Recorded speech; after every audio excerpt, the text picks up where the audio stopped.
And welcome to Unidentified with Lyndall Kay. Hey, and Sandra Smith. You never say Ann Sandra Smith. Well, you don't say your own name. Well, you got somebody's. You got to toot your own horn, right? All right. So, in the weather, which we're going to chop out for YouTube, we just talked about how it's 109 degrees in New Mexico this And they can have it. Right. All right. So I want you to think about that heat. I want you to put yourself in summer of 2002, Fayetteville, downtown Fayetteville. It's hot, right? It's in the middle of August, early August, right? There's a gas station on Grove Street, which is a very busy street in Fayetteville. So a man who authorities later determined is likely homeless, he enters the store and he's angry and he starts screaming at the clerks. And here's Grove Street on a map. So if you've ever been to Fayetteville, you see like where we're talking about.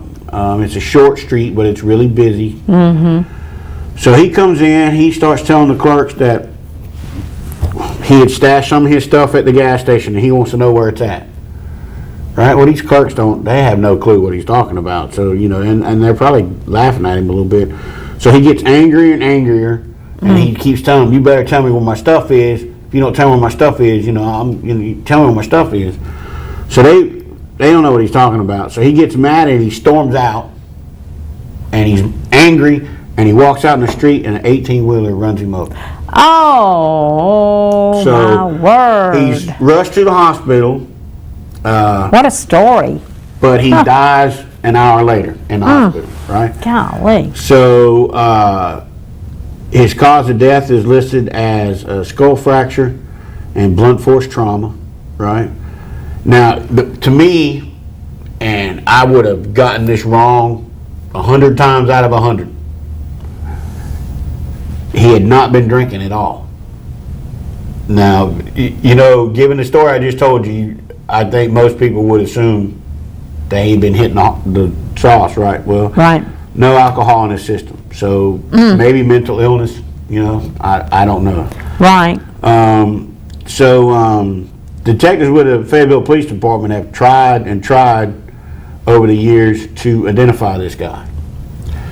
So when I started putting together his missing persons stuff, right, I saw what I thought was a photograph of this gentleman, right? And I started thinking, where did they take it from his cadaver, which we do have a couple of those, and we went to have to warn people when we show them they're not very pretty to look at. And I started thinking, well, maybe they took it off surveillance because he was at the store. Right. But it turns out, here, Brittany, I know I told you to wait, but show the picture. That looks like a photograph, right? Yeah. That is a computer-aided drawing of what this man looks like. Oh, really? Exactly. I couldn't believe. it looks like a photograph. That is unbelievable. So that would be a drawing. If we went with that technology that they have now, and went back to some of those ridiculous sketches that we've shown for other episodes of this show. Yes. You could see, I think you could get somewhere. Yeah. Remember the kid that laid down on the tracks and died? How silly. I wish I'd have included that picture for folks to see. Remember how silly that picture was? It looked like a caricature. Yeah, I remember. It did not even look like a sketch. Absolutely. It didn't look like a real person. So anyway. The things they do now. In his death investigation report that's done by the medical examiner's office, they call him a transient. Right, so I was really curious about. Sergeant Tender just called me on the phone, but I don't want to answer it on the air, especially if you don't know it. No, if you don't know it. A transient person. I was really curious about what's a homeless person, what's a transient person. So I looked up the Oxford Dictionary defines a transient as a person who is staying or working in a place for only a short time. Right. So they may not necessarily be homeless, but kind of like a drifter. Right. Right. He might be living at the hotel, but he ain't gonna be there very long. Right. So probably a I don't want to say a step up, but whereas a homeless person is just homeless, and they might live in the same area for 20 years. They might live under the same tree for 20 years. A transient person is someone who travels from place to place, maybe picking up an odd job. I don't know. That's getting harder and harder to do, right? I mean, like, you know, you remember the old Incredible Hulk TV show? He got a job sweeping floors every week before he turned into the Hulk. I mean, I don't know. There's a lot of floors to sweep around, but I mean, you really can't get them kind of jobs anymore. I mean, you got to have your Social Security number and all that stuff. Oh yeah. All right. So, transient is a person who's staying or working in a place for only a short time. So this man may have not been homeless. He may have had family and everything else. He just like moving around a lot. So hopefully somebody recognizes him. All right. Wow. So he's white man. He's 40 to 50 years old. He was 5 feet 7 inches tall. He weighed 165 pounds. He had short, balding, brown hair. Well, I mean, you've seen the picture. Picture's worth 1,000 words. Now here's something that's interesting.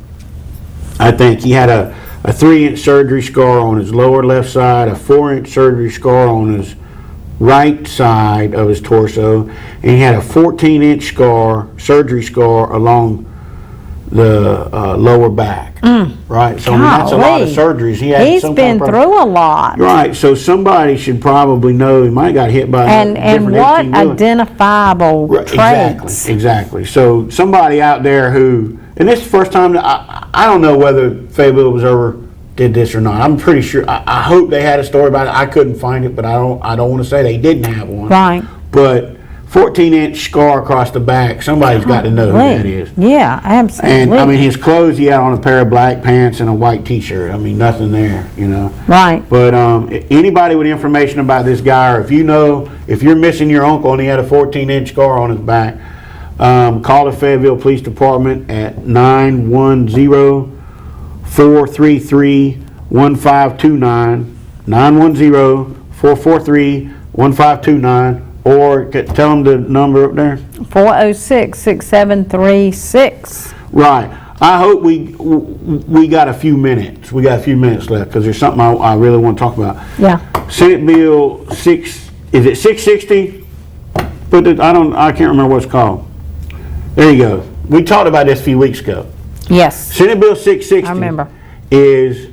Says that booking photos, or what we call mugshots, yes, will no longer be public record if this bill passes the House.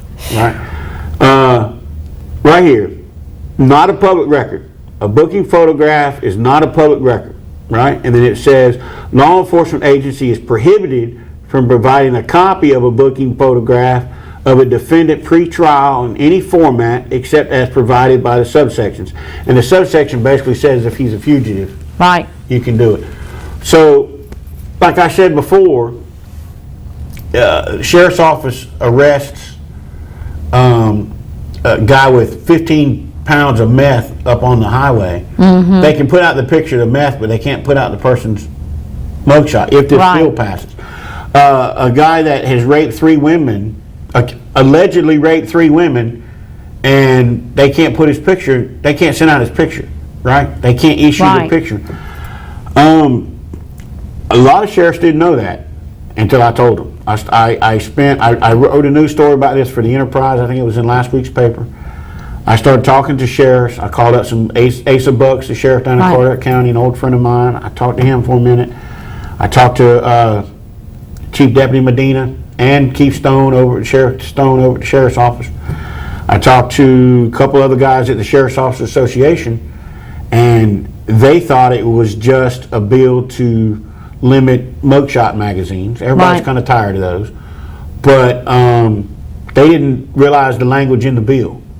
So the Sheriff's Office Association has now officially spoke out against that bill. That's interesting. And they're trying to get the House to vote differently on it than the Senate did. I think the Senate voted without really knowing exactly what the bill entailed. You know, I bet they did. Now, when it comes to mugshots, you know, the Wilson Times, who I work for, the News and Observer, WRL, a bunch of people have pulled down their mugshot galleries.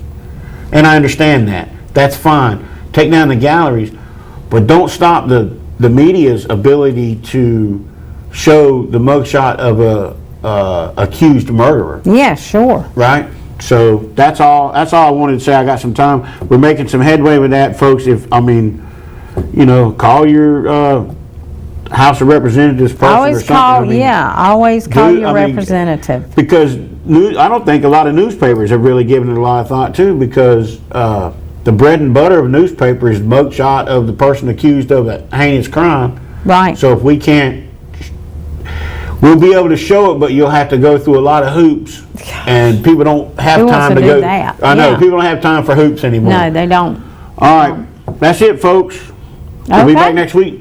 We sure will. I don't know what case I'm going to have next week. I have no clue. I got about 15 autopsies the other day from the medical examiner's office, and I got to go through them and see what we're going to do. But well, it'll be interesting. we only, Sounds like it. I think we're on like number 11 out of 120, so we got a long way to go. Yeah, we got a long ways to go with the unidentified. So, all right, make it a great day, everybody.